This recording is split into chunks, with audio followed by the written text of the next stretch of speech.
الحمد لله حمدا طيبا مباركا كثيرا كثيرا والصلاة والسلام على سيدنا ومولانا مبشرا ونذيرا وداعيا إلى الله بإذنه وسراجا منيرا وعلى آله وأصحابه أجمعين. أما بعد فأعوذ بالله من الشيطان الرجيم. بسم الله الرحمن الرحيم. يا أيها الذين آمنوا ادخلوا في السلم كافة ولا تتبعوا خطوات الشيطان. آمنت بالله صدق الله مولانا العلي العظيم وصدق رسوله النبي الكريم الأمين ونحن على ذلك لمن الشاهدين والشاكرين والحمد لله رب العالمين. حضرات اہل سنت، السلام علیکم ورحمۃ اللہ وبرکاتہ. آئیے آپ اور ہم حضور پر نور کی مقدس اور عالی بارگاہ میں انتہائی عقیدت و محبت کے ساتھ درود و سلام کا نذرانہ پیش کریں اور پڑھیں اللہم صلی علی سیدنا و مولانا محمد وسلم صلاۃ و سلام علیک یا رسول اللہ صلی اللہ تعالی علیہ وسلم. قرآن کریم فرقان مجید کی جس آیت کریمہ کی تلاوت کا میں نے شرف حاصل کیا، اس کے ایک ایک کلمے کو، اس کے ترجمے کو، اس کی تشریح کو انتہائی توجہ کے ساتھ سماعت کریں. انشاءاللہ بہت ساری چیزیں سیکھنے کو بھی ملیں گی، سمجھنے کو بھی ملیں گی، اور ایک لمحہ فکر بھی غور و فکر کرنے کے لیے مل جائے. اللہ تعالی جل شانہ جس نے اسی قرآن میں ارشاد فرمایا ان الدین عند اللہ الاسلام، بے شک اللہ کے یہاں اسلام ہی دین ہے. مذہب اسلام یہی وہ پیارا مذہب ہے جس کی ترویج کے لیے، جس کی اشاعت کے لیے، جس کے پھیلانے کے لیے اللہ نے حضرت آدم علیہ السلام سے لے کر تو جناب محمد رسول اللہ تک تمام نبیوں کو بھیجا. آدم علیہ السلام کا دین بھی اسلامی، موسیٰ علیہ السلام کا دین بھی اسلامی. یہ سب دین حنیف ہے، یہ سب اللہ کے دین ہے، اور یہ دین اللہ کے اتنے پیارے ہیں کہ اللہ کے محبوب بندے، بلکہ محبوبوں میں سید المحبوبین جناب محمد رسول اللہ صلی اللہ علیہ وسلم کو جب اللہ نے اس دین کے لیے بھیجا تو دشمنوں نے کوئی کسر باقی نہیں رکھی. نوبت یہ کر دی، کانٹے بچھا دیے گئے کہ حضور رک جائیں، پتھر برسائے گئے کہ حضور رک جائیں. جو حضور کا ساتھ دینے والے تھے کوڑے برسائے گئے، تپتی ہوئی گرم گرم ریت پر لٹا دیا گیا، گھوڑوں سے پیر باندھ کر گھوڑے دوڑوا دیے گئے، زخموں پہ نیزے لگوائے گئے. ہر کوشش ممکن وہ اپنی کر گزرے. جب انہوں نے دیکھا کہ تکلیفوں سے تو ان کی محبت اسلام سے موڑی نہیں جا سکتی، انہیں لالچ دیا جائے، ان کے سامنے مال پیش کیا جائے، ان کے سامنے دولت پیش کی جائے، تو نوبت یہاں تک لائے کہ ابو طالب کے پاس پورا کفار قریش کا ایک وفد پہنچا، اور جا کر تھک ہار کر اس نے پھر یہ مالی پیشکش رکھی کہ دیکھیے اس دین سے اگر آپ کے بھتیجے محمد صلی اللہ علیہ وسلم کا مقصد اگر سرداری حاصل کرنا ہو، گورنری حاصل کرنا ہو، حکومت حاصل کرنا ہو، تو ہم تسلیم کریں گے آج سے وہ عرب کا سردار. اگر وہ مال و دولت چاہتے ہیں تو ہم خزانوں کے منہ ان کے لیے کھول دیں گے. اگر وہ کسی بڑے گھر میں شادی کرنا چاہتے ہیں، جس گھر پر وہ ہاتھ رکھ دیں گے ہم وہاں پر ان کا نکاح کروا دیں گے. ہر طرح کی مالی پیشکش انہوں نے رکھ دی. اللہ اکبر. مگر ان الدین عند اللہ الاسلام کی جلوہ گری. حضور کیا فرماتے ہیں؟ مال، دولت، جاہ، نکاح. ارے اگر یہ اہل عرب میرے ایک ہاتھ میں چاند اور دوسرے میں سورج لا کر رکھ دیں تب بھی میں رسول اللہ کے دین کی خدمت سے باز نہیں آؤں گا. جب تک میرے اس دھڑ پر میرا سر موجود ہے میں اللہ کے دین کی خدمت کرتا رہوں. مسلمانوں، حضور کے اس ارشاد میں بہت ساری باتیں آج دل جلتا بھی ہے، چھلی بھی ہوتا ہے جب مسلم مردوں کے بارے میں خبر آتی ہے کہ معاذ اللہ دین سے پھر گئے. عورتوں کے بارے میں خبر آتی ہے کہ معاذ اللہ دین کو چھوڑ دیا. ارے خدا کے واسطے اتنا تو غور کیا ہوتا کہ کیا تم نے مذہب اسلام کا کلمہ پیسے لے کر پڑھا ہے؟ کوئی بوڑھا جس نے مذہب اسلام میں 50 60 70 سال کی اپنی عمر کر دی، وہ بھی اگر غور کرے گا کہ کیا میں نے بچپن سے لے کر آج تک اسلام پر رہنے کے لیے کسی نے 5 روپے بھی دیے آپ کو؟ ایسا ہرگز نہیں. جتنے مسلم بچے ہیں، جوان ہیں، بوڑھے ہیں، 1 ٹکا ان کے پاس اس بات کا نہیں پہنچا ہے کہ آپ اسلام پر رہنا یا آپ اسلام لے آؤ اس لیے جو ہے کہ آپ کو یہ مال دیا جا رہا. کیا ایسا ہے؟ ہرگز نہیں. دوسری چیز، بوڑھا، جوان، بچہ کوئی ایسا نہیں ہے کہ کسی کے یہاں پر ہتھیار رکھ کر کہا گیا ہو کہ اسلام لاؤ، مسلمان بنے رہو، دین سے ہٹنا مت. کیا ایسا ہمارے ساتھ ہے کہ کسی نے ہم پر ظلم کیا، کسی نے ہم پر سختی کی، کسی نے جو ہے کہ یہاں پر تیغ رکھ دی اور پھر ہم اسلام لائے؟ ایسا بھی نہیں. کیا اس لیے ہم مسلمان ہیں کہ کسی نے ہمیں آفر دیا ہوا ہو کہ آپ عیش سے رہنا، خوشی سے رہنا، یہ سب ہم آپ کو دے رہے ہیں تو جب تک ہمیں ملتا رہے گا ہم اسلام پر رہیں گے؟ کیا ایسا کچھ ہے؟ تو خدا کی قسم، جب سے رسول اللہ نے کوہ صفا کی چوٹی پر چڑھ کر مذہب اسلام کی دعوت دی، تب سے لے کر آج تک ایسا کچھ بھی مسلمانوں کے ساتھ نہیں ہے کہ وہ ظلم کی وجہ سے اسلام لائے ہو یا مال کی وجہ سے اسلام لائے ہو یا ان کو عیش و عشرت کی پیشکش کی گئی ہو اور اس کو حاصل کرنے کے لیے اسلام لائے ہو. تو مسلمانوں کتنی سوچنے کی بات ہے کہ نہ ہم کسی تلوار کے زور پر اسلام لائے تو پھر کسی کے زور پر اسلام چھوڑ کیسے دیں؟ اگر ہمارا ایمان لانا اس وجہ سے تھا کہ کسی نے 2 تماچے مارے تو ہم اسلام لے آئے، تو پھر 3 تماچے میں چھوڑ بھی سکتے ہیں کیونکہ لائے ہی 2 تماچوں پر تھے. مگر خدا کی قسم، نوبت تو مسلمانوں کے ساتھ شروع سے یہ رہی کہ اسلام لانے پر سزائیں دی گئیں، ایمان لانے پر جسم چھلنی کیے گئے. مگر مجال کہ جس کے دل میں ایک مرتبہ مذہب اسلام کی محبت اتر گئی، مرد تو مرد ہیں، عورتوں نے وہ مثالیں پیش کی ہیں کہ خدا کی قسم جب عورتیں ایمان لائیں کفار قریش جل بھن گئے. یہ تو ہمارے منہ پر تماچے پر تماچا ہے کہ مردوں پر ہم ظلم کر کر کے تھک گئے، ہر طرح سے آزما لیا، وہ ہٹنے کو تیار نہیں ہے. اور عورتیں بھی ایمان لے آئیں تو انہوں نے کہا چلو کسی ایک کو پھیر کر دنیا کو یہ بتا دیں کہ دیکھو ہماری سختی سے لوگ اسلام سے ہٹ جاتے ہیں. اسی اپنے کارروائی کو لے کر ابو جہل جیسا ظالم، ابو جہل جیسا جابر، وہ نیزہ زہر میں بجھا ہوا لے کر تنہا حضرت سمیہ رضی اللہ تعالیٰ عنہ کے پاس پہنچ جاتا ہے، ڈراتا دھمکاتا ہے. وہ بھی خوب جانتی کہ یہ دور، یہ ماحول ایسا ہے کہ جس میں کسی حکومت میں دعویٰ نہیں کیا جا سکے گا. یہ ظالم جو سامنے کھڑا ہے جو چاہے گا کر سکتا ہے.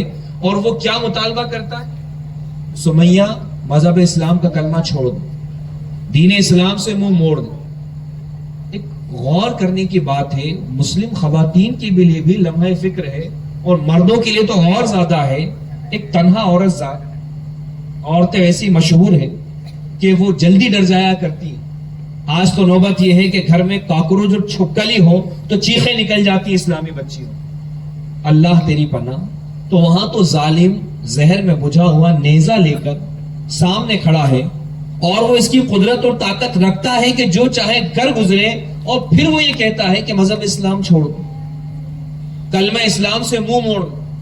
بہت سارے عذر تھے نا کہ ٹھیک ہے میں نے تو ڈر کے کہہ دیا، میں نے تو جان بچانے کے لیے کہہ دیا، بہت ساری باتیں تھی. مگر خدا کی قسم اسلام جن کے دلوں میں راسخ ہو جاتا ہے تو حضرت سمیہ نے تو موقع غنیمت جانا کہ یہ اسلام سے ہٹانے آیا ہے مجھے، اس لیے امتحان لینے آیا میرا.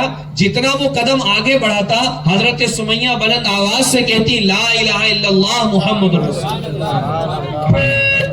وہ کہتا کہ اسلام چھوڑو اور یہ بڑھتی لا الہ الا اللہ محمد رسول اللہ. آخر اس ظالم جابر سے برداشت نہیں ہوا، اس نے آگے بڑھ کر آپ کی ناف کے نیچے وہ نیزہ مار دی. نیزہ مارنا کیا تھا، تھوڑا سا خون کا فوارہ نکلا. کچھ دیر تڑپ کر اس اللہ کی بندی نے دم توڑ دیا. تو مسلمانوں میں وحشت نہیں پھیلی، گھبراہٹ نہیں پھیلی کہ دیکھو یہ حشر ہوگا. بلکہ حضرت سمیہ رضی اللہ تعالی عنہا وہ پہلی شہیدہ ہیں جنہوں نے مذہب اسلام پر اپنی جان دی. ان کی قربانی نے مسلمانوں کے ایمان کو اور مضبوط کر دی. تبھی نہ پھر اس کا رویہ بدر میں دکھتا ہے کہ جہاں نبی کونین صلی اللہ تعالی علیہ وسلم کے ساتھ جنگوں میں جانے کے لیے بدر میں احد میں بچے بھی ایڑیاں اچکا کر بڑوں کی صف میں برابری کرنا چاہتے ہیں. جھولا جھولنے کے لیے نہیں کہ یہ بھیڑ جھولا جھولنے جا رہی ہے تو بچے کہ چلو اپن بھی شامل ہو جاؤ, یا انہیں کوئی تحفے تحائف ملنے, وہاں تو تیگ و تلوار کی مارے ملنی, مگر بچے اپنی ایڑیاں اچکا رہے ہیں احد میں, کیوں کہ بڑوں کے صف میں آ جائیں اور ہمیں بھی راہ خدا میں قربان ہونے کا موقع. قوم غور تو کرے کہ تم کسی کے تماچوں سے اسلام نہیں لائے کہ 2 پڑھے تھے تو اسلام لائے, 3 پڑھ گئے تو چھوڑ دیا. تو جب اس وجہ سے اسلام لائے نہیں تو کیا اس وجہ سے اسلام چھوٹنا چاہیے؟ ہرگز نہیں. دوسرا مال تو نوبت تو عرب کے زمانے میں جب اسلام پھیلا تب سے یہ تھی کہ جو ایمان لے آتا اب اس کا مال محفوظ نہیں, جو چاہتا لوٹ لے جاتا. اب اس کی دکانیں محفوظ نہیں ہیں, جو چاہتا اس میں زیان نقصان کر دیتا. بلکہ نوبت یہ تھی کہ جب نبی کونین مدینہ منورہ ہجرت فرما کر گئے اور کسی صاحب کو وہاں جانا ہوتا تو ان ظالموں کا غول گھیر لیتا اور یہاں تک نوبتیں بناتے کہ جتنا مکے میں تمہارا ہے وہ سب ہم لے لیں. اب دیکھ لو, اپنے کاروبار کو دیکھنا ہے, مال کو دیکھنا ہے, دولت تجارت کو دیکھنا ہے تو مکے میں رہو, یہیں پر کرو, اور نہیں تو سب ہم لے لیں. خدا کی قسم وہ حضرات خوشی خوشی قبول کرتے جو کچھ مکے میں ہے لے لو, ہمیں رسول اللہ کی بارگاہ میں جانا. اور ایسا نہیں ہے, یہ کیسا دین ہے, اس میں تو نقصان ہو رہا ہے. اللہ کے محبوب کی بارگاہ میں وہ جا کر جب عریضہ پیش کر رہے ہیں کہ حضور ایسا ایسا معاملہ آیا تھا, اب مجھے پوچھنے کا تو موقع نہیں تھا, میں آپ سے مسئلہ معلوم کرتا, مگر سب کچھ چھوڑ آیا ہوں. حضور فرماتے ہیں نفع کا سودا کر کے آئے. تو نہ تو تم مال کی وجہ سے اسلام لائے, نہ تم کسی کے ظلم کی وجہ سے لائے, نہ تم عیش و عشرت کی وجہ سے لائے کہ کوئی کلمہ پڑھتا ہو تو اسے مال دے دیا جاتا تھا, اسے روم دے دیے جاتے تھے. نوبت دیکھ رہے ہو کیا تھی کہ جو تھا وہ لے لیا جا رہا, ملنا تو دور کی بات. تو آج مسلمان غور تو کرے کہ جو مرد معاذ اللہ کروڑ بار معاذ اللہ اپنے دین سے پھرا, یا جو بچی مذہب اسلام سے پھری, تجھے حاصل ہوا کیا, تجھے مل کیا گیا؟ اگر تو یہ کہیں کہ نہیں آپ کو کیا معلوم, آپ تو بیٹھ کے بیان کرتے ہو, آپ کیا جانتے ہو, میرا گھر چھوٹا تھا, بڑے گھر میں ہوں, پہلے پیدل جانا آنا تھا, اب 4 پہیے کی سواری پر, یا مختصر میں وہ جتنا بھی رکھے. اللہ کی بندی, یہی نہ ہوا کہ دنیا کی تھوڑی سی مصیبت تجھ سے برداشت نہیں, کیا چاہا کہ آسانی مل جائے. تو جب تو اتنی کمزور کہ تھوڑی سی دھوپ برداشت نہیں, پتھروں کی گرمی برداشت نہیں, پیدل آنا جانا برداشت نہیں, کھانے کو برابر نہ ملے یہ برداشت نہیں, تو پھر مرنے کے بعد جو آگے ایام ہوں گے وہ کیسے برداشت ہوں گے؟ یہاں تو بھاگ کے آپشن لے لیا, مگر خدا کی قسم اسلام وہ تھا کہ دنیا میں کتنی ہی مصیبت کی زندگی گزرے, کتنی ہی مشقت کی زندگی گزرے, علماء فرماتے ہیں کہ جب بندہ مصیبت کی زندگی کاٹ کر مذہب اسلام پر رہتے ہوئے قبر میں پہنچے گا, فرمایا وہیں پر جنت کی کھڑکی کھولی جائے گی, ایک ہوا جنت سے آ کر اس میت کے اوپر سے گزرے گی, پھر اس سے پوچھا جائے گا بتا تیری دنیاوی زندگی کیسے گزری. وہ مردہ مرد ہو یا عورت جواب دے گا میری دنیاوی زندگی تو بڑی اچھے سے گزری, بڑے آرام سے گزری, مجھے تو کبھی کوئی تکلیف ہوئی ہی نہیں. فرمایا یہ اس لیے کہے گا کہ جنت کی ہوا کا ایک جھونکا دنیا کے سارے غم بھلانے کے لیے کافی. یہ تو جھونکا ہے نا, ابھی تو گئی نہیں اس, وہاں کی نعمتیں لا تحصوہا, اسے کوئی شمار نہیں کر سکتا, اسے کوئی گن نہیں سکتا. پھر بات اسی پر آ جاتی ہے گھوم پھر کر کہ لوگوں کا کہیں نہ کہیں ایمان ہی کمزور ہو رہا ہے, انہیں اسی بات پر اتنا اعتقاد اور اعتماد نہیں آ پا رہا ہے کہ یہ ساری چیزیں ہمیں ملیں گی, یہ سب ملنا ہے ہمیں. کیوں ہم اتنے کمزور ہیں؟ بھائی مسلمان اور غیر ایمان والے میں بنیادی فرق ہی تو ماننے کا, ورنہ دونوں ہاتھ پاؤں آپ کے بھی ہیں اوروں کے بھی ہیں, کھاتے پیتے آپ بھی ہو, شادی بیاہ رسم رواج پوری زندگی آپ کی بھی اسی معاشرے میں گزرتی ہے, اوروں کی بھی گزرتی. آپ میں اور ان میں بنیادی اصلی فرق ہے کیا؟ تو بنیادی فرق جو ایمان والے میں اور غیروں میں ہے وہ یہی ہے کہ ہم مومن ہیں، ہم ماننے والے. کیا ماننے والے؟ بن دیکھے ماننے والے. کیا ماننے والے؟ ہم بن دیکھے ماننے والے. ارے اگر دکھ جائے تو تم تو کہیں نہیں لگ رہے. غیر جس چیز سے ڈر جائیں اسے معبود بنا لیں، اگر انہیں دکھ جاتے فرشتے وہ تم سے بڑھ کر مانتے.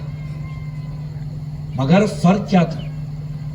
اللہ کے یہاں اجر اسی کو ہے جو بن دیکھے مانے. اور خدا کی قسم یہ بن دیکھے ماننا بھی غیر معقول نہیں ہے کہ بھئی یہ تو بات عقل میں ہی نہیں آتی.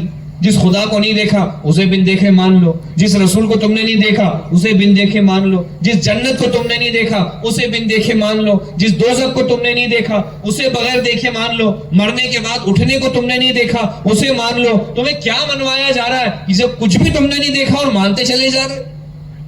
یہ تو عقل میں ہی نہیں آ رہا ہے. یاد رکھیں کہ یہ چیزیں غیر معقول نہیں. ایسا نہیں کہ عقل میں نہیں آتی.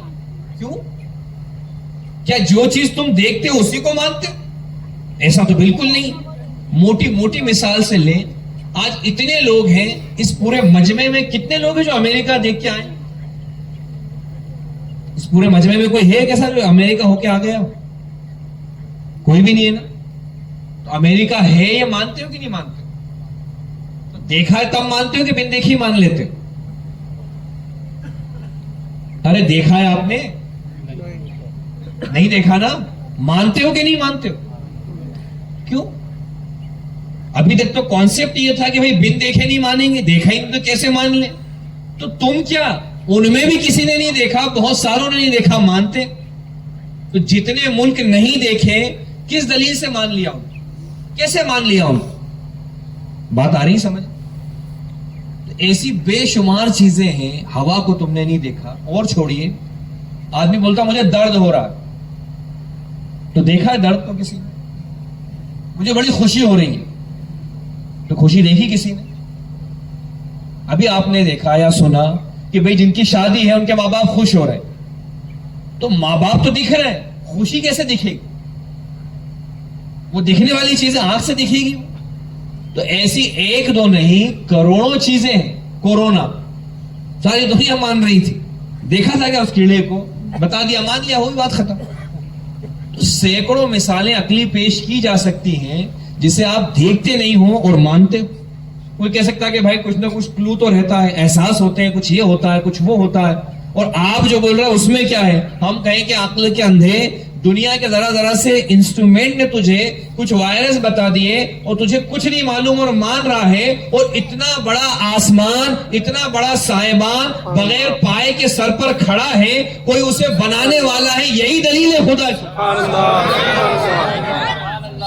اتنا بڑا چاند، اتنے بڑے تارے، اتنا بڑا سورج اپنے اپنے وقت پر نکل رہا ہے، ڈوب رہا ہے. کوئی ہے ذات اس کی بنانے والی، وہی خدا ہے. تو چھوٹی چھوٹی چیزوں میں مان رہا ہے اور نگاہ سے اتنی بڑی بڑی اللہ کی قدرت کی نشانیاں دیکھتا، اسے نہیں مانتا. دانے تو لیتا ہے گیہوں کے، سویابین کے، کسی بھی چیز کے. اس دانے کو بھی تو جو ہے کہ ٹریکٹر کے ذریعے یا ہل کے ذریعے زمین کی تھوڑی گہرائی میں لے جا کر دبا دیتا اور پھر مزید اس پر پانی ڈال دیتا. تو دنیا جانتی ہے کسی چیز کا نشٹ کرنا، ختم کرنے کے لیے اسے زمین میں دبا دیا جاتا ہے اور پانی ڈال دو سڑ کے ختم ہو جائے. تو تو نے تو ایک طریقے سے اس دانے کو ختم کر دیا، مزید یہ کہ پانی ڈال دیا جس سے سڑ گل کے چیز ختم ہو جاتی ہے، زمین میں دبا دی جاتی ہے. تو تیرے طور پر تو نے دبا کے ختم کر دیا. پھر یہ کون ہے جس نے دوبارہ زمین کا سینہ چیر کر واپس دانا دے دیا؟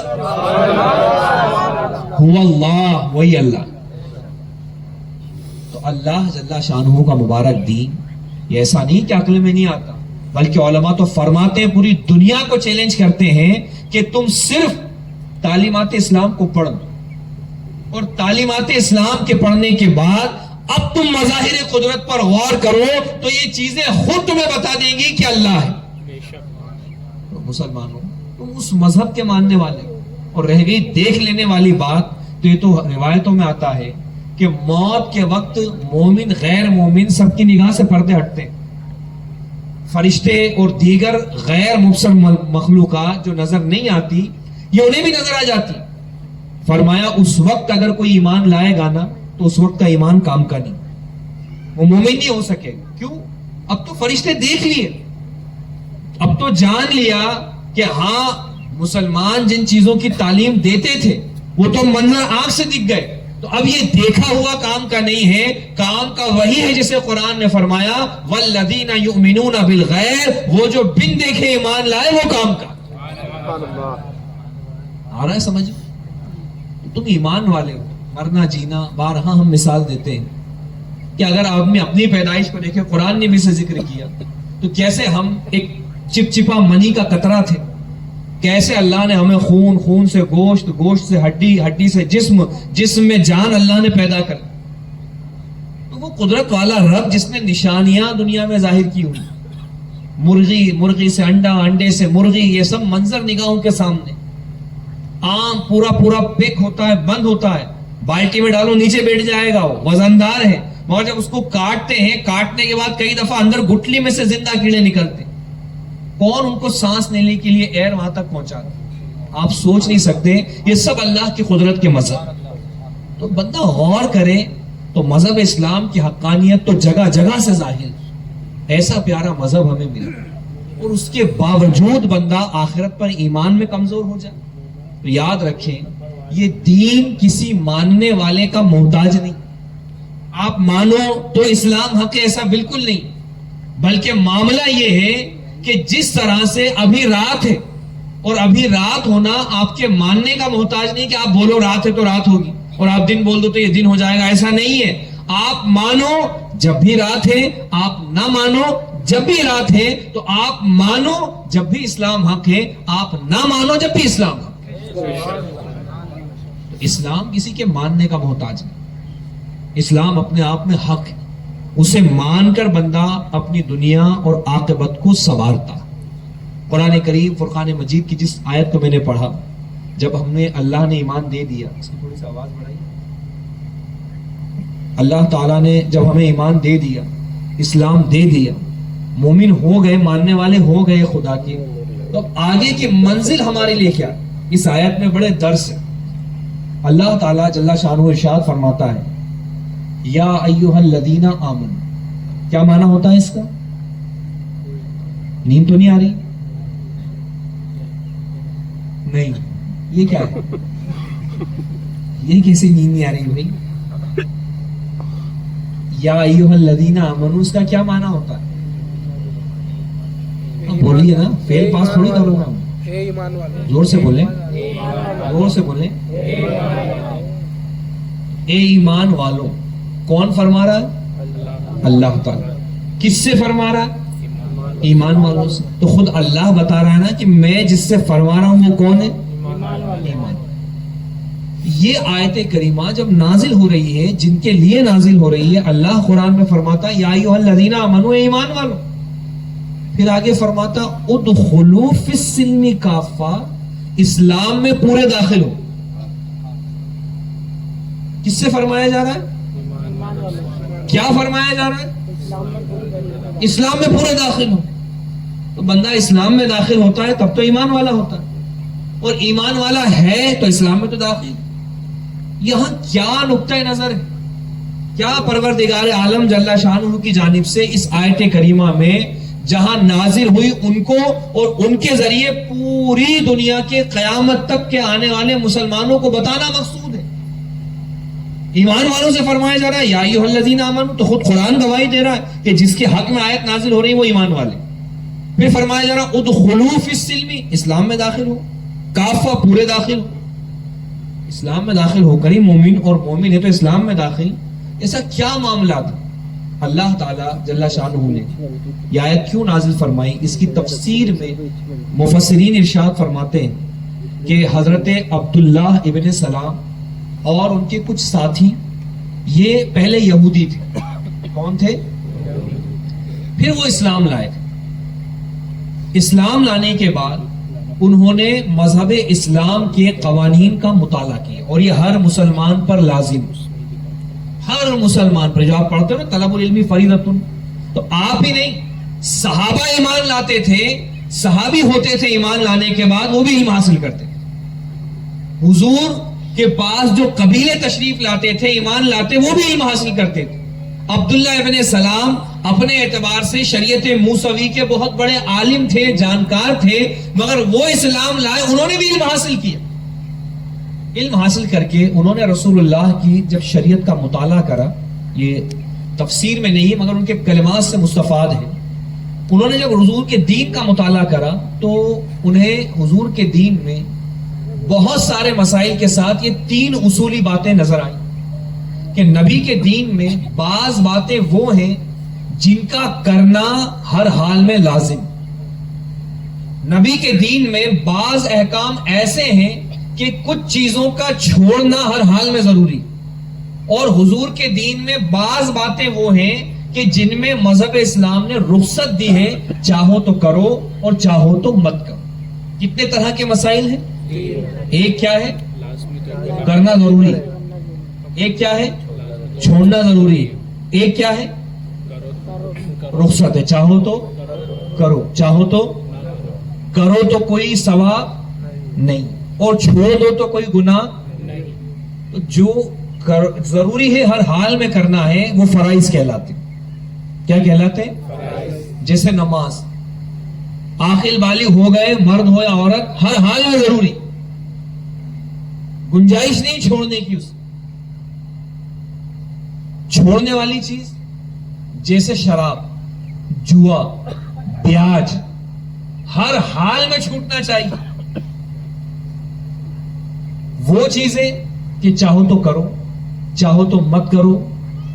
جیسے دسترخوان پر کئی طرح کے کھانے رکھنا، پیٹ بھرنے کے لیے صرف چٹنی روٹی بھی کافی، صرف روٹی بھی آپ اگر سوکھی اتار لو گے تو بھی پیٹ بھرے گا.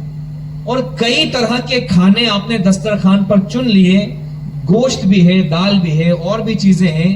تو یہ دسترخوان پر کئی طرح کے کھانے چننا، اسے علماء نے فرمایا یہ مباح ہے. کیا ہے؟ مباح کا معنی جائز. آپ نے دسترخوان پر 4 طرح کی چیزیں سجا کر کھانا کھایا تو بھی کر سکتے ہو مگر کوئی ثواب کی چیز نہیں. اور آپ نے صرف دال روٹی کھا کر پیٹ بھر لیا تو بھی جائز ہے. 4 چیزیں نہیں کری تو بھی جائز ہے، 4 سجا لی تو بھی جائز. یعنی کرو تو کوئی ثواب نہیں اور چھوڑ دو تو کوئی گناہ. اس کو کیا کہا جاتا ہے؟ مباح. کیا کہا جاتا ہے؟ مباح. تو حضرت عبداللہ ابن سلام اور ان کے ساتھیوں نے بھی دیکھا کہ مذہب اسلام میں کچھ چیزیں ضروری ہر حال میں کرنا ہے، اگر چھوڑیں گے تو گناہ گار. کچھ چیزیں منع ہے، ہر حال میں چھوٹنا چاہیے، کر لیں گے تو گناہ. مگر کچھ چیزیں ایسی ہیں کہ چاہو تو ان کو کرو، چاہو تو مت کرو. کرو تو بھی کوئی بات نہیں اور نہیں کرو تو بھی کوئی بات نہیں. انہی مسائل میں انہوں نے دیکھا کہ حضور کے دین میں اونٹنی کا دودھ استعمال کرنا، اس کے لیے نہ تو یہ آیا کہ کرنا ہی کرنا، نہ یہ آیا کہ نہیں استعمال کرنا. اسی کے گوشت کے بارے میں نہ تو یہ آیا کہ کھانا ہی کھانا، نہ یہ آیا کہ نہیں کھانا. اور اسی طرح سے ہفتے والے دن شکار کرنا، اس کے بارے میں بھی حضور کے دین میں نہ تو ممانعت آئی کہ نہیں کرنا، نہ یہ حکم آیا کہ کرنا ہی ضروری ہے. تو جو 2 قسم کے مسائل ہیں کہ کرنا ضروری یا چھوڑنا ضروری، انہوں نے دیکھا کہ ان مسائل میں شریعت مصطفیٰ کا معاملہ یہ ہے کہ مباح رکھا ہے، چاہو تو کرو چاہو تو مت کرو. تو انہوں نے ادھر سے دین مصطفی سیکھا اور انہوں نے یہ چیز لازم کر لی کہ ہفتے والے دن نہ ہم اونٹنی کا دودھ پیئیں گے، نہ گوشت استعمال کریں گے، نہ شکار کریں گے. لازمی طور پر اسے انہوں نے چھوڑ دی. جب مسلسل انہوں نے اس چیز کو اپنایا، اللہ تعالیٰ جل شانہ نے جبریل امین کو بھیج کر آیت نازل کر کیا فرمایا گیا انہیں؟ یا ایھا الذین آمنوا، اے ایمان والو. تو عبداللہ ابن سلام اور ان کے ساتھی ایمان والے ہیں، یہ اللہ نے قرآن میں بتایا. ادخلوا فی السلم کافہ، اسلام میں پورے داخل ہو.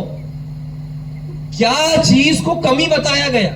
اور بلکہ آگے فرمایا وَلَا تَتَّبِعُوا خُطُوَاتِ الشَّيْطَانِ، شیطان کے راستے پر مت چلو. تو وہ تو ایک مباح کام کر رہے تھے نا.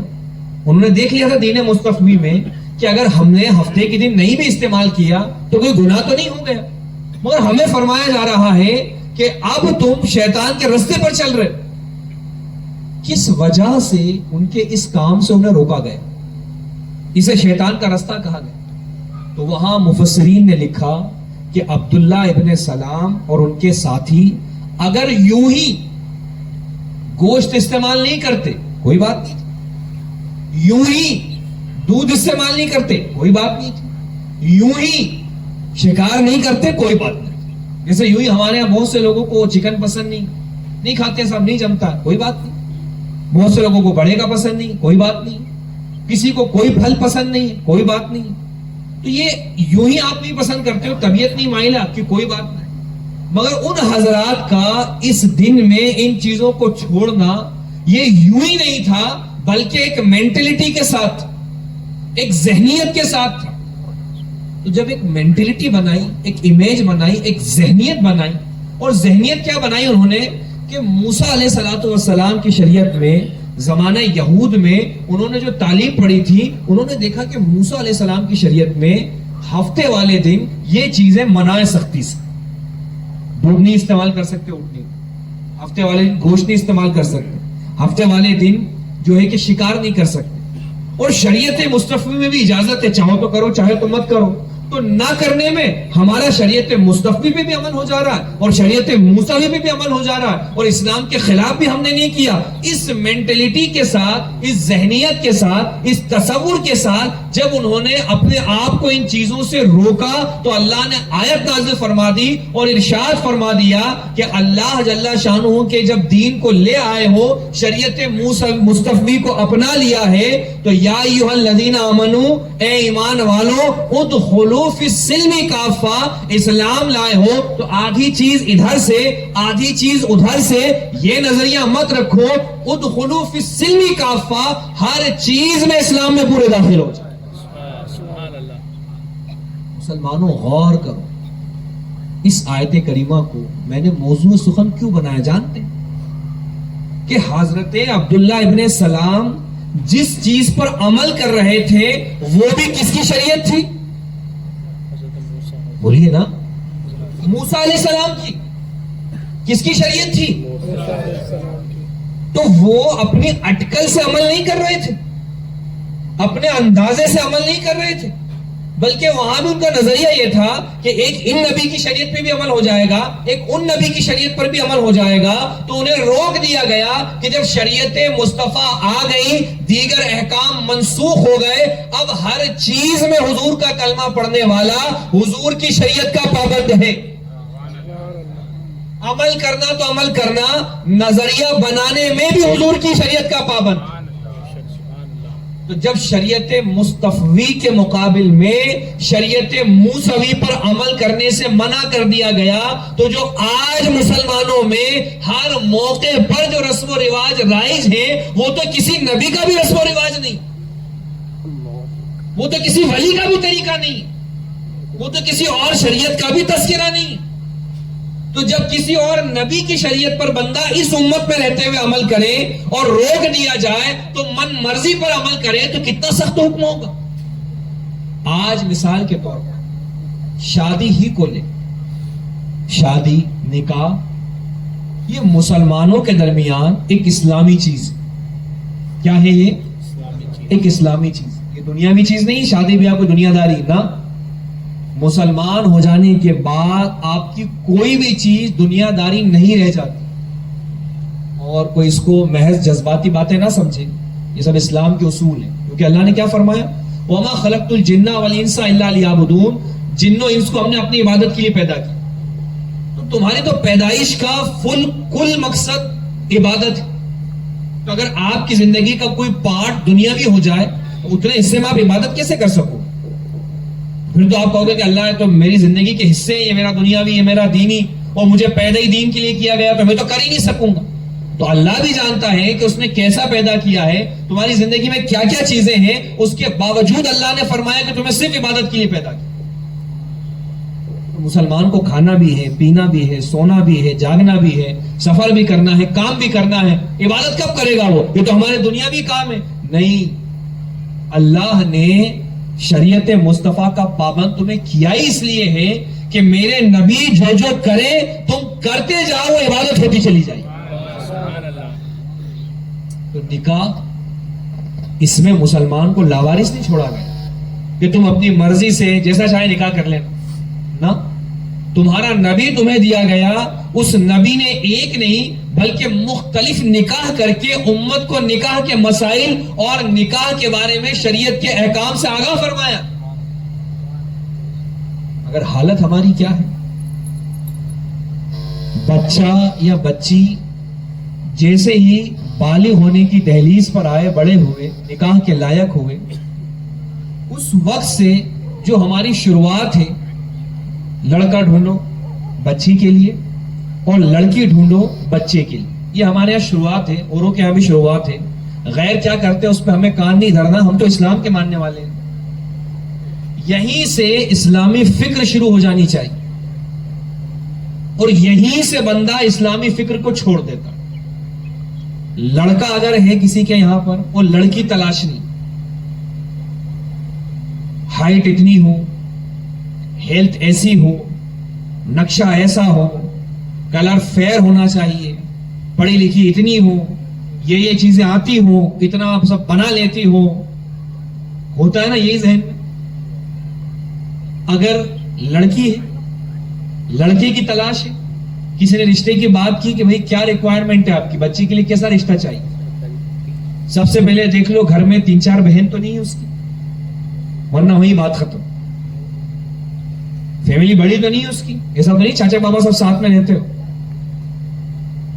ہاں کون ہے، بس ماں باپ ہے، لڑکے اکیلا، پہلی فرصت میں دیکھو اس کو. یہ مینٹلٹی. لڑکا پیر پہ کھڑا ہے کہ نہیں، کماتا کتنا ہے، پیچھے زمین وغیرہ کیسی ہے، دیکھنے دکھانے میں کیسا ہے، داڑھی تو نہیں کہ اس کے چہرے پہ. عورت منع، جانا ہی نہیں دیکھ، پہلی منع کر دو، نہیں رہ پائے گی بچی. یہ تمہارے نظریے کہنے کو تم کون ہو مسلمان. قرآن تو فرما رہا تھا ادخلوا فی السلم کافہ. مسلمان بنے ہو نا تو پھر تم ہر چیز میں اسلامی نقطۂ نظر ہو. تو کیا یہاں تمہارے نبی نے تمہیں تعلیم نہیں دی تھی؟ کیا نبی کے صحابہ نے تمہیں نہیں بتایا تھا کہ اگر تمہارے یہاں بیٹی ہو اور رشتہ تلاش نہ ہو تو کیسا لڑکا ڈھونڈنا چاہیے؟ تمہارے یہاں بیٹا ہو اور رشتہ تلاش نہ ہو تو کیسی لڑکی ڈھونڈنا چاہیے؟ کیا تمہیں نہیں معلوم؟ کیا تم نے نہیں دیکھا؟ اللہ اکبر. جب ہم رسول اللہ صلی اللہ علیہ وسلم کے دین میں دیکھتے ہیں کہ حضور کی بھی شہزادی ہے اور شہزادی ہے خاتون جنت، تمام جنتی عورتوں کی سردار، سبحان اللہ. کس سے حضور رشتے کے لیے کہتے اور وہ ہاں نہ کرتا؟ اور حضور نے کیسا رشتہ دیکھا؟ مولا علی، سبحان اللہ. وہ بھی کیسے کہ حضرت علی رضی اللہ تعالیٰ عنہ کے پاس نکاح سیدہ فاطمہ کے وقت تک خود کا گھر بھی نہیں ہے،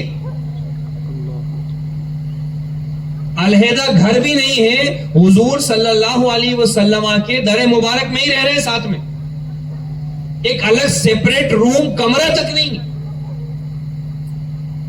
کیا دیکھا پھر حضور نے؟ تم تو اتنے سمجھدار ہو، تم گھر دیکھتے ہو، باہر دیکھتے ہو، رہنا سہنا، کھانا کمانا، کیا کیا نہیں.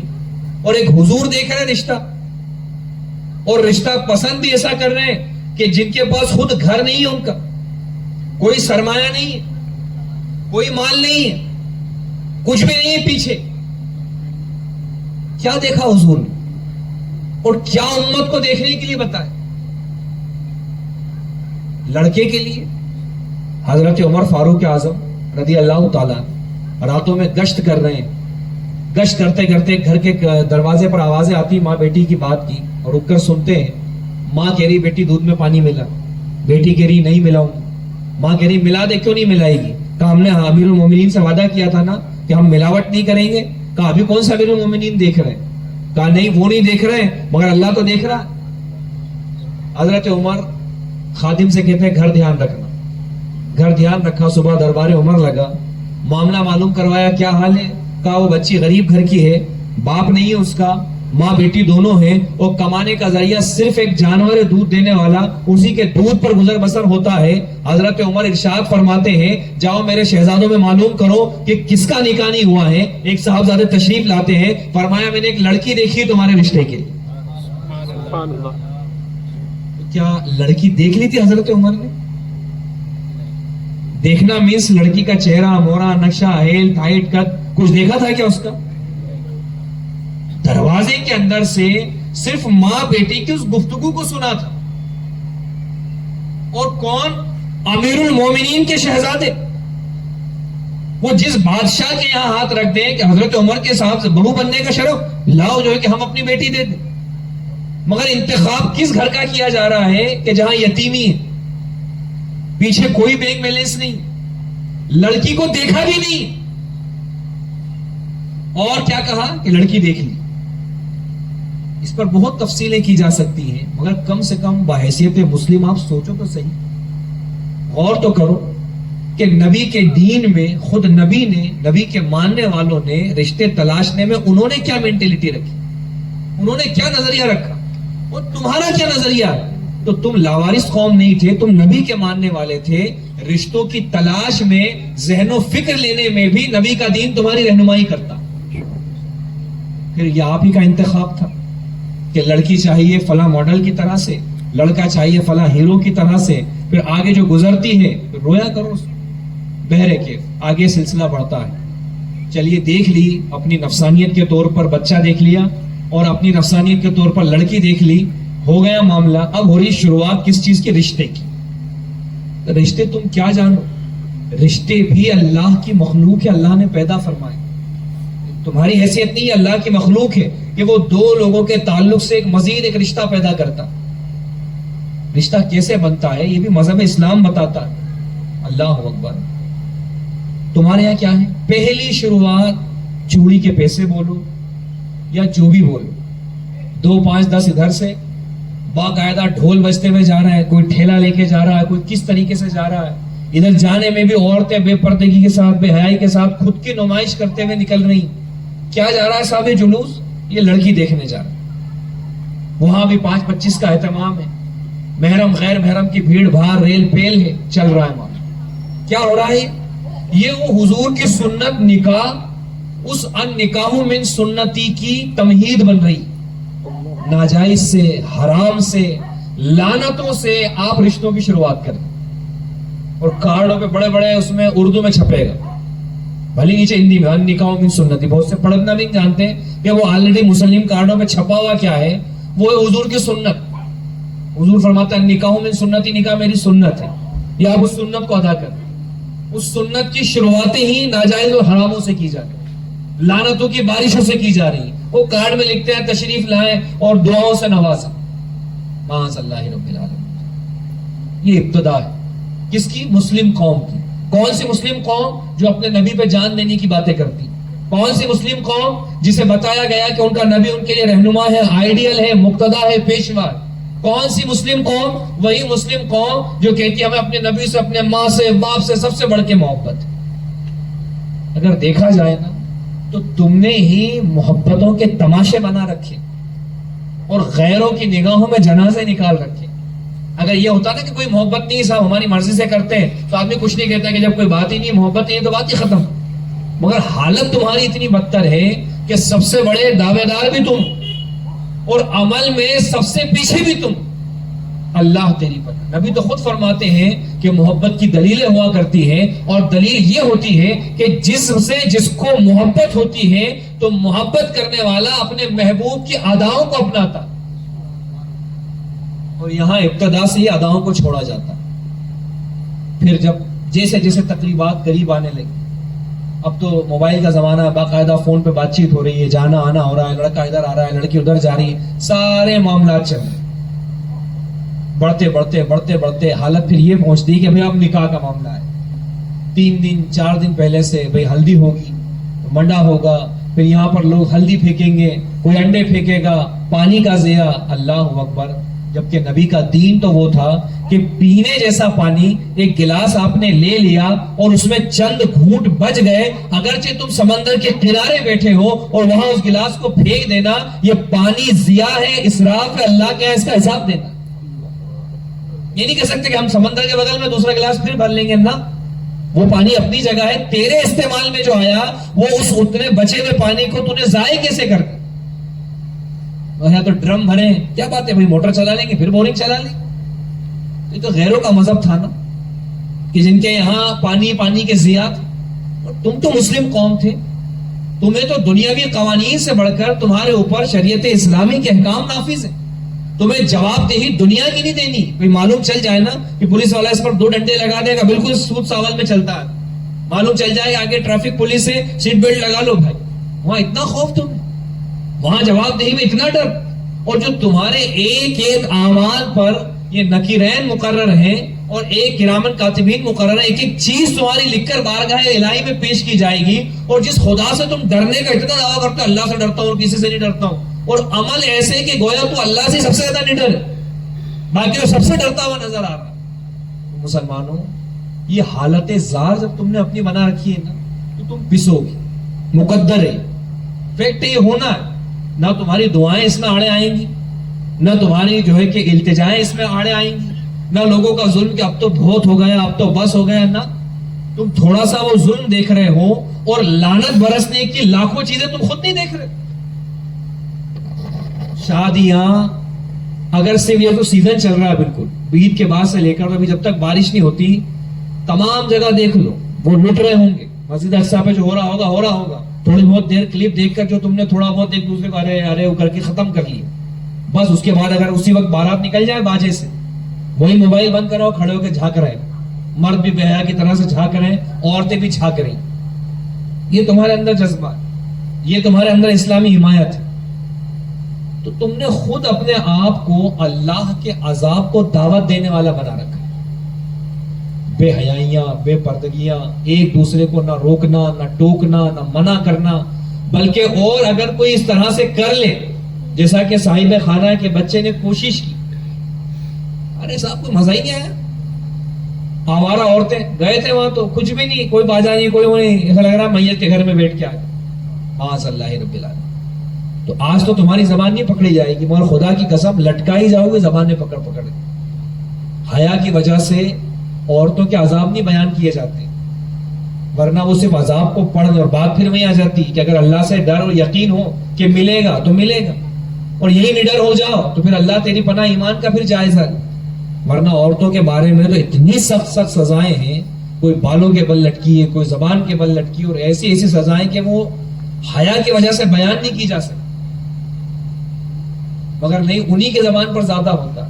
اور اس اپنے تمام حرام کے لیے ایک گندا جملہ ارمان, کیا نکالنا ہے صاحب؟ ارمان نکالنا, اس کا دیوالا نکالنا ہے اور اپنے ارمان نکالنا. کھانا یہ بنانا چاہیے, وہ نہیں رکھا, ارے اور کرو, ایک بار ہو رہی, بار بار تھوڑی ہوتی شادی, یہ بھی بناؤ وہ بھی کرو. ارے اس کی جیب سے تیرے ارمان نکل رہے, بارات میں بس نہیں لے جاؤ گے اتنے کم لوگوں کو, یہ کرو وہ کرو, یہ کون سی بات؟ تم اپنے ارمان کے نام پر اللہ کے رسول کے دین کا کھلواڑ کرتے ہو. رسول اللہ تو ارشاد فرماتے ہیں بہتر نکاح وہ ہے جس میں بوجھ کم ہو, خرچ کم ہو. شریعت مصطفیٰ نے نکاح کو آسان رکھا, ایک ٹکے کے خرچے کی ضرورت نہیں ہے اس. مگر نہیں صاحب, یہاں تو جب تک لاکھوں اکٹھے نہیں ہو کوئی تصور بھی نہیں کر سکتا شادی کرنے. یہ چیزیں تمہارے دین نے تمہیں نافذ نہیں کی, یہ تم نے اپنے سے اپنے اوپر لازم کیا. پھر کوئی کسی شادی میں ہوا ہے, ارے یار کیا گارڈن کرا تھا, اللہ نے دیا ہے بہت, اپن بھی کر لیں.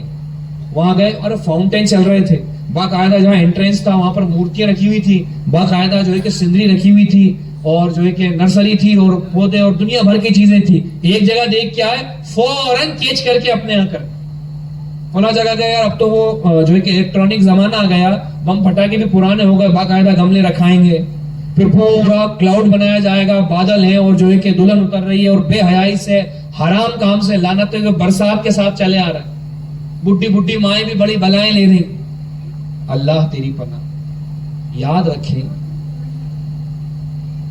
حضور کا ارشاد ہے جس قوم کی عورت بجنے والے زیور پہنے, عورت کی آواز نہیں, عورت کی بے پردگی بے حیائی تو بہت دور کی بات, جھانجھن پہنے یا ایسے زیورات پہنے کہ جس کی آواز غیر محرم کے کانوں تک جائے. حضور فرماتے ہیں اللہ ایسی قوم کی دعا قبول نہیں کرتا. کس کی آواز؟ عورت کی آواز نہیں گئی, اس کے بجنے والے زیورات کی آواز. اس سے پوری پوری قوم پر بلا آتی. آج لگتا ہوگا نا کہ یار اتنے پس رہے ہیں, فائنینشلی ڈیمیج ہو رہا ہے, دنیا بھر کے مظالم سہ رہے ہیں, اور دعائیں ہو رہی ہیں, جمعوں میں ہو رہی ہیں, یہاں ہو رہی ہیں, آیت کریمہ ہو رہی ہیں, کیوں فرق نہیں پڑ رہا؟ تو اللہ نے بتا دیا کہ کب دروازے بند ہو جاتے, پھر تم کھٹکھٹاتے رہو دعاؤں کے ذریعے. دعا بے شک مومن کا ہتھیار ہے, دعا بے شک عبادت کا مغز ہے, مگر اللہ اور رسول نے بتا دیا کہ کب یہ قبول نہیں ہوں. آدمی سوچتا ہے کہ یار ہم تو اچھے, فلاں نے کیا وہ جانے. ایسا نہیں ہوتا. یہ بھی روایتوں میں ہے کہ اللہ تعالیٰ کسی کے بدلے کسی کو پکڑے, ایسا نہیں ہوتا. ہر ایک کو اپنے اپنے جو ہے کہ اعمال کا جواب دینا. مگر فرمایا حضور نے کہ بعض کنڈیشن ایسی ہیں کہ کریں گے بعض اور پکڑائیں گے سب. جانتے ہیں کیا ہے؟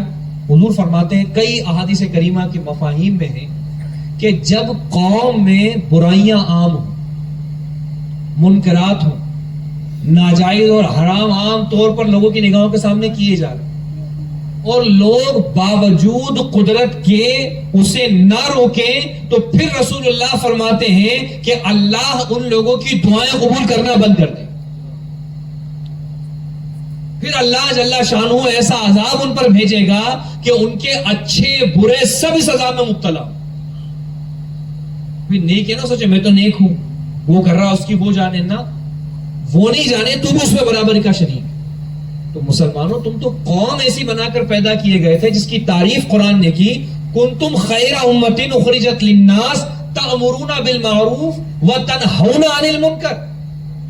تم تو ایسی قوم تھی, بہترین نکالی گئی تھی قوموں میں, کہ تم بھلائی کا حکم دینے والے تھے, برائی کو روکنے والے تھے. اور پرانے لوگ بہت اچھے سے جانتے ہیں کہ پہلے گاؤں سے بلونگ کرتے تھے, یہ شہر بھی گاؤں ہی تھے ایک زمانے میں, ورنہ گاؤں سے بھی لوگ آئے شہروں میں.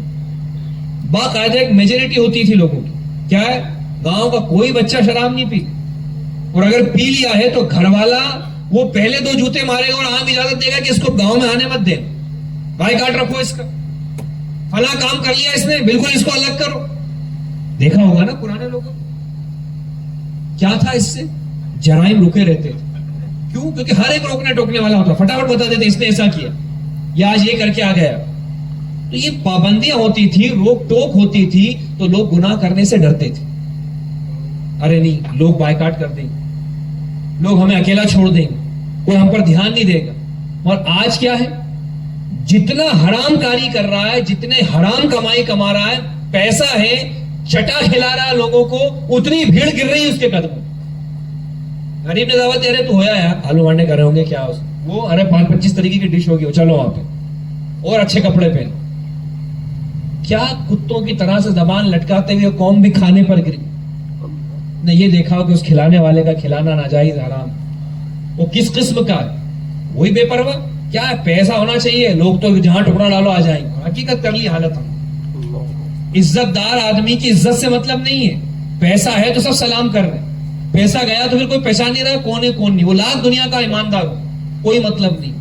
اس سے کیا ہوا, گناہگاروں کو جرت ملی, اور نئی نسلوں کو حوصلہ ملا کہ صاحب پیسہ ہے اس قوم میں, تو جس کے پاس مال آ گیا لوگ السلام علیکم کریں گے اسے, اور مال نہیں ہے تو پھر وہ بھلے ہی مسجد کا امام مؤذن کیوں نہیں گزر جائے گا, کوئی مطلب نہیں, کوئی کچھ لینا دینا تھوڑی ان سے.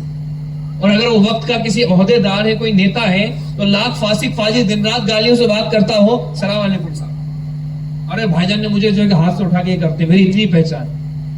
تم نے خود اپنے اوپر زوال مسلط کیا. قوم تو تم خدا کی قسم ایسے تھے کہ تم سے دنیا جینے کا طریقہ سیکھ, تم سے دنیا کھانے پینے کا طریقہ سیکھ, تم سے دنیا کو جو ہے کہ سلیقہ ملتا, اور تھا ایسا. یوں ہی اسلام یورپ تک نہیں پھیل گیا, یوں ہی پوری دنیا میں اسلام کے چرچے نہیں تھے. مسلمانوں نے اپنے نبی کی سیرت پر چل کر وہ کردار پیش کیے تھے کہ لوگ دیکھ دیکھ کے انہیں کلمے پڑھتے تھے. جینا ہے تو مسلمانوں سے جینا سیکھو, رہنا ہے تو مسلمانوں سے رہنا سیکھو, ایمانداری ہے تو مسلمانوں سے سیکھو, تہذیب ہے تو مسلمانوں کو دیکھو. مگر آج حالت یہ ہے, ہر برائی میں مومن کی مثال دی جا سکتی, ہر برائی میں تم موجود. تو مسلمانوں غور تو کرو. وہاں حضرت عبداللہ ابن سلام اور ان کے ساتھی اپنے گمان کے مطابق اچھی چیز پہ عمل کریں, مگر وہ دین مستفوی میں نہ ہو اور انہیں منع کیا جائے. ان کی اس فکر کے لیے فرمایا جائے وَلَا تَتَّبِعُوا خُطُوَاتِ الشَّيْطَانِ, شیطان کے رستے پہ مت چلو. جب دین مصطفیٰ آ گیا تم لاوارث نہیں رہ گئے, تمہیں قدم قدم پر رہنمائی موجود ہے. تو تم تو جو اپنے تمام معاملات میں, نکاح میں, شادی میں, بیاہ میں, موت میں, میت میں, خوشی میں, غم میں جتنی رسومات کو اپنائے ہوئے ہو ان میں اکثر کا تعلق رسول اللہ کے دین سے ہے ہی نہیں. کوئی اس مذہب والے سے لی, کوئی اس مذہب والے سے لی, کچھ ٹی وی پہ جو دکھایا وہ تھوڑی سی چیز انکلوڈ کر لی, کچھ لوگوں نے کہا ایسا بھی کر لو, اس کو بھی جو ہے کہ شامل کر لیا. پوری کھچڑی بن کر تمہارے یہاں پر کوئی بھی فنکشن ہوتا. تو قابل مبارکباد ہے وہ لوگ جو اس فتنہ اور فساد کے ماحول میں, اس نفس پرستی کے عالم میں رسول اللہ کے دین پر چلنے کی ہمت دکھاتے. بہت قابل مبارکباد ہے. ورنہ جو حالات ہیں نا, ہمیں تو خوب معلوم ہے, ہمارے کئی شاگرد ہیں, کئی احباب ہیں جنہیں کتنے پالے پڑتے ہیں, کیا کیا تانے بڑے نہیں دیتے. ذرا سی مہندی سے اگر لڑکا منع کر دے تو اتنے گندے جملے وہ اماموں مولویوں کے لیے استعمال کرتے ہیں کہ بس اللہ تیری پر. حالانکہ جواب دہ ہونا ہے انہیں, کوئی سزا دے نہ دے, کندھے کے فرشتے لکھ کر جب دفتر بارگاہ الہی میں پیش کریں گے تو افسوس کر کر کے مریں گے کہ ہم نے کیا جملے نکالے, مگر وہ اس وقت دیر ہو چکی ہو. مہندیوں کے لیے جو ہے کہ جھگڑے ہو جاتے ہیں, کچھ تو لگانی پڑے گی, تھوڑا تو لگانا پڑے گا. عورتیں اس چیز پر فورس کرتی, کیا تباہی کے دہانے پہ اولاد کو لے جاتی. اسی اولاد کے لیے چھری ہاتھ میں رکھتی کہ بھائی ایسا نہیں کرنا, باہر مت نکلنا, یہ ساتھ میں رکھ. ارے واہری نالائق ماں, اپنی جہالت سے جب تو اپنے بچے سے محبت کے لیے اتنا پریپریشن, اب ہلدی لگ گئی, اب کہیں جانا مت, اب سفر مت کرنا, اب یہ مت کرنا, تو کیا جانتی ہے اس کے مقدر کو؟ تجھ سے بڑھ کر رسول اللہ اپنی امت پر مہربان ہے, اور تو اس فورس کر کے جن ناجائز چیزوں میں اسے مبتلا کرنا چاہتی ہے. حضور کے دین میں فرمایا کہ مردوں پر لعنت ہے جو عورتوں سے مشابہت کرے, اور ان عورتوں پر لعنت ہے جو مردوں سے مشابہت کرے. اور فرمایا گیا رسول اللہ کے دین میں کہ گویا یہ مہندی زینت ہے عورتوں کے لیے, یہ عورتوں کے حسن کی چیز ہے. تو خود عورتوں سے اپنی اولاد کو چاہے گٹے لگوا کر, تشبہ کروا کر رسول اللہ کے فرمان کے مطابق لعنتی بنا رہی, اور پھر یہ تیرے ارمان ہیں. لعنت ہو ایسے ارمانوں پر جو رسول اللہ کے دین کی لعنت اٹھانے والا بنا دے. اگر نہیں صاحب کون سمجھنے کو تیار. اور یہاں مرد بھی عورتوں سے زیادہ ہلکے ہو جاتے ہیں. یوں تو بڑے مرد ہیں وہ گھر کے, ڈانٹ ڈپٹ ان کی مت پوچھو, اور اس معاملے میں کرسی لگا کے بیٹھے رہتے ہیں. وہاں جو حرام چل رہا چل لے, کوئی مطلب نہیں. بچے ہیں صاحب, جوان بچے کہاں مانتے ہیں وہ. اچھا تیری دولت لے بھاگے اگر اس کے دوست, تو تیری گاڑی بیچ آئے تو اب یہی بولے گا دوست یاری اب کرنے دو. وہاں تو تیرا بالکل جلال پارا چڑھ جائے. اور دین لٹ رہا ہو تو دوستوں کا نام, دین لٹ رہا تو عورتیں اپن کہاں پڑے اس کے چکر میں, تو تیری جائیداد بھی لٹنے دینا. پھر ایسے وہاں نہیں کرے, تیری کسی ذاتی چیز کو نقصان ہونے دے, وہاں نہیں کرے. یہ تم یہی اللہ کے یہاں تم کیا جواب دو گے؟ یہی کوئی جواب نہیں ان باتوں کہ تمہارا ریسپونس ذاتی چیزوں میں دوست ہو کے کچھ بھی, اب گھر میں نہیں آنا ہے, اب فلانا نہیں ہونا ہے. اور جہاں دین لٹ رہا تھا کیا کرے یار, جوان بچہ دوست ہے اس کے, گھر کی لیڈیز ہے وہی دیکھتی, اپنے کو کیا پتا. تو اس سے تم چھوڑے نہیں جاؤ گے. اللہ کے رسول صلی اللہ علیہ وسلم کا ارشاد ہے کلکم راعی وکلکم مسئول عن رعیتہ, تم میں سے ہر ایک کو قائد, پیشوا اور رہنما بنایا گیا, ہر ایک کو حاکم بنایا گیا, اور کوئی نہ کوئی رعایا اس کی جو ہے کہ حکومت میں دی گئی. تو مردوں کے لیے ان کی بیوی یہ بھی محکوم, بچے یہ بھی محکوم. تم حاکم بنائے گئے اپنی اولاد, تم حاکم بنائے گئے اپنی بیوی کے. کیسے تمہاری حکومت میں رسول اللہ کا دین پاش پاش ہوتا رہا اور تم کرسی لگائے بیٹھے رہے. تو آج تمہیں کسی مولوی کو جواب نہیں دینا ہے, کوئی تم سے پوچھنے کی ضرورت نہیں کر سکتا. مگر یاد رکھو ایک دن وہ ہوگا جہاں ذرے ذرے کا حساب لیا جائے, ایک ایک لمحے کا, ایک ایک پائی کا حساب ہوگا. جو تمہیں قد دیا, جو تمہیں طاقت دی, ہر ایک کا حساب ہوگا. وہاں کیا جواب رسول اللہ کے سامنے دیں گے کہ میرا دین لٹتا رہا, لعنتیں برستی رہی, اور تو کرسی لگائے بیٹھا رہا. تو نے اپنی طاقت کا استعمال نہیں کیا, تو نے اپنے جو ہے کہ جس چیز کا حاکم بنایا اس کا کوئی استعمال نہیں کیا. تو جا پھر تیرے رہتے میں جو حرام کے کام ہوئے اس کا بدلہ دوزخ ہے, تو بھی پیچھے پیچھے چلا جا. کیا نتیجہ ہوگا وہاں؟ مسلمانوں اپنی آخرت کی فکر کرو, اور رسول اللہ کے دین میں پورے داخل ہو, اب کچرے مت داخل ہو. ایمان تو ہے الحمدللہ, اس اعتبار سے تو مومن ہیں، مگر جنہیں خطوات شیطان کہا گیا تو اپنے تمام معاملات میں رسول اللہ کے دین کو اپنانے کی کوشش کرو. یہ نکاح کوئی دنیاوی مجلس نہیں ہوتی ہے، یہ رسول اللہ کے دین کا ایک بہت اہم حصہ ہے، جس کے ذریعے دو غیر محرم ایک دوسرے کے محرم ہوتے ہیں، بہت سارے گناہوں سے بچا جاتا ہے. خوشی کے لیے نبی نے منع نہیں کیا. بعض نکاح میں چند صحابہ کو کچھ پنیر اور دیگر چیزیں کھلائی بھی گئی ہیں، اور خدا کے واسطے ابتدا سے لے کر انتہا تک بچے اور بچی کی لعنت کا سامان مت بنو. پھر یہی نوبتیں آتی ہیں کہ تھوڑے دن نہیں چلا کہ وہ ماڈل نما صورت اب لڑکے کو نفرت ہونے لگی، وہ ہیرو نما داماد اب جو ہے کہ سالے اسے پیٹنے لگے.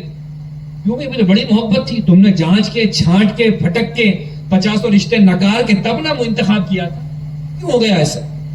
اس کی وجہ یہی ہے کہ نہ تم دیندار بنے، نہ تم نے رشتے دیندار تلاشے، تو پھر نوبت تو برسنی.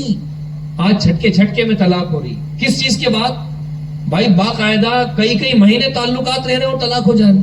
اور پرانے لوگوں میں نوبت یہ تھی کہ کئی ایک نے تو نکاح کے بعد کمرے میں دیکھا کہ یہ میری بیوی ہے، اور اس پہ دیکھا یہ میرے شوہر. نہیں معلوم، ماں باپ نے کر دیا رشتہ.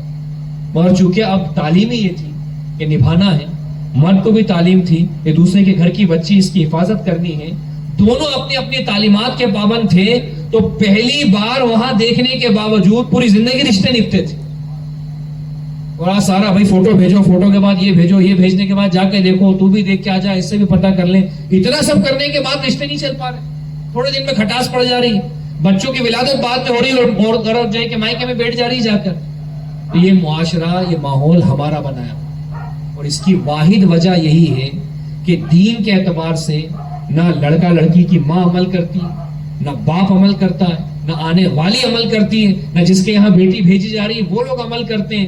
تو دین سے دوری ایک قوم مسلم کی تباہی کا سبب. آج بھی ضرورت ہے مسلمانوں، اپنے ایمان کو بھی سنبھالو، آج اس پر بھی ڈاکیں، اس کی بھی کوشش کرو. دینی معاملے میں غفلت مت برتو. ٹھیک ہے کوئی کالج جا رہا ہے، کوئی جاب پر ہے، کوئی کام پر ہے، تو کوئی تم نئے نہیں ہو. مسلمانوں نے حکومتیں کی، بادشاہتیں کی، امیر المومنین.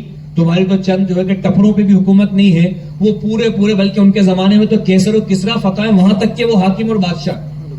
تم سے زیادہ وہ عذر پیش کر سکتے کہ میں یہ مجھ سے یہ چھوٹ گیا، میں کیا دینداری کروں، دن رات حکومت کے نظام سنبھالنے میں رہتا ہوں. مگر حالت یہ حضرت عمر کی، فرائض واجبات تو اپنی جگہ ہیں، حکومت کے احکام تو اپنی جگہ انجام دے رہے ہیں، راتوں کو بھی جاگ کر رسول اللہ کے دین کی خدمتیں کر. کس منہ سے اللہ کے عذر رکھو گے؟ ٹائم نہیں تھا ہمارے پاس، ہم تو کمانے میں لگے تھے، ہم اتنے ویست تھے. جو ملک چلا رہا ہے وہ ٹائم نکال لے رہا، اور تم کسی کے نوکر اور تمہارے پاس وقت نہیں. تو دین سے جڑیے، علماء سے جڑیے. جو جس منصب کا ہے پہلی کوشش اپنے سیکھنے میں کرے، اگلی کوشش معاشرے کے لیے اپنے گھر سے کرے کہ یہ جو خرافات زمانہ کر رہا ہوگا وہ جانے. میں اپنے گھر میں رسول اللہ کے دین کو فالو کروانے کی کوشش کروں گا. انشاءاللہ یہ جس محفل میں آپ اور ہم شامل ہیں، یہ بھی اسی کی ایک کڑی، ایک سلسلہ ہے، کم سے کم آپ لوگوں کے لیے دلیل بتانے کے لیے کہ ایسا کوئی ضروری نہیں. دیکھو فلاں نے بھی تو کیا نا، ایسا کچھ بھی نہیں. بلکہ اگر رسول اللہ کی رضا کے لیے کریں گے، آنے والے دعائیں دے نہ دے، آپ کارڈ میں لکھ کے بھیک مانگو، دعاؤں کی ملے نہ ملے، مگر اللہ اور رسول کی رحمتیں برسیں. بزرگان دین کی بارگاہوں سے دعائیں ملیں گی کہ رسول اللہ کی سنتوں کو زندہ کر. اللہ پاک جل شانہ کی بارگاہ میں دعا ہے کہ مولا تعالی ہمیں عقیدے کے معاملے میں بھی، اسلام کے معاملے میں بھی دین پر جما دے. جسم پر، جیسا ہمارے آقا نے فرمایا، یہ گردن جسم پر رہے، جب تک رہے گی میں اللہ کے دین کا کام کروں. تو ہمارا بھی نظریہ بن جائے کہ دین کسی کے ظلم سے نہیں لائے تو کسی کے ظلم سے چھوٹے گا بھی، مال سے نہیں لائے تو کسی کے مال کی پیشکش سے چھوٹے گا بھی. آسائش ملی اس لیے نہیں لائے تو کوئی کتنے آرام دے دے، جہان ہمارے نام لکھ دے، ہم دین کا سودا نہیں کر سکتے. اور معمولات میں بھی کوشش کرے ادخلوا فی السلم کافہ، زندگی کے ہر موقع پر رسول اللہ کا دین رہنما ہے، علماء کی بارگاہ میں سیکھے، ان سے پوچھ کر عمل کرے. انشاءاللہ دنیا بھی کامیاب رہے گی، آخرت بھی کامیاب رہے گی. مولا تعالیٰ اس مختصر سی دینی فکری گفتگو پر ہمیں عمل کی توفیق عطا فرمائے. جنہوں نے عمل کی کوشش کی اللہ انہیں استقامت عطا فرمائے، اور جو لوگ اتنی اچھی چیزوں کے باوجود بھی ڈی موٹیویٹ کرتے ہیں، تانے دیتے ہیں، یا معاذ اللہ خرافات کی طرف لانا چاہتے ہیں، اللہ انہیں بھی ہدایت دے. اور جو لوگ شریک ہوتے ہیں کم سے کم وہ بھی اس چیز کو ایک بڑپن اور کھلے دل سے تسلیم کرتے ہوئے مبارکباد دیں کہ شادی تو اپنی جگہ مبارک ہی ہے، رسول اللہ کی سنت کو زندہ کرنا اور مبارک، اس دور پرفتن میں اتنے ہمت کو کام کرنا اور زیادہ مبارک۔